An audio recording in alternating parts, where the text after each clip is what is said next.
So when I'm building a new ship show, the first thing I do is set my parameters. How long does the show need to be? What instruments are playing the show? And who is my audience?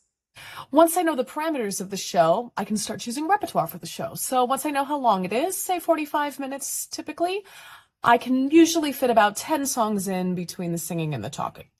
Once I know my audience, I have an idea of what kind of rep I can put in there, and it's always going to be a balancing game between what I know I'm good at, where my skill set is, and what is going to appeal to the largest number of people, keeping in mind that that audience is coming in with likes and dislikes that are all over the map.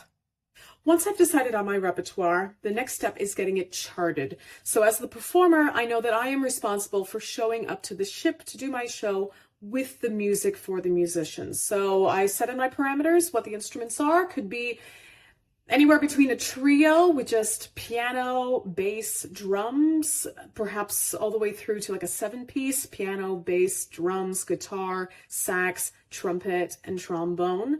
I need to be prepared for that. And so to get those charts, there are a number of ways to do it. I like to go online and check out sheetmusicplus.com. There's quite a bit on there. If there's a custom build I want, like an arrangement or a unique spin on a piece, that's when I'm going to go to an arranger. Or if you get lucky, you can do a little chart swap with a friend. The next step in building my show is making all of the background visuals. So as a performer, I know that I have to show up to the ship not only with those charts for the musicians, but also all the background videos. And I know that most ships like to run those videos using a program called QLab. So I'm showing up with a QLab file, I pop it on a USB, give it to the AV team. When I'm finding those videos to use as backgrounds, I like to use places like Canva.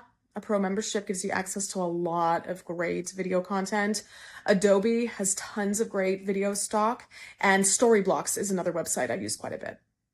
The fifth and final step is putting it all together. Get ready to get to the ship prepared. So that means I've got Fourscore on my iPad. I'm putting all of those charts into Fourscore, building playlists for each musician so that when I get to the ship, I can just airdrop those charts right over to the musician who is reading their music from an iPad, often using Fourscore.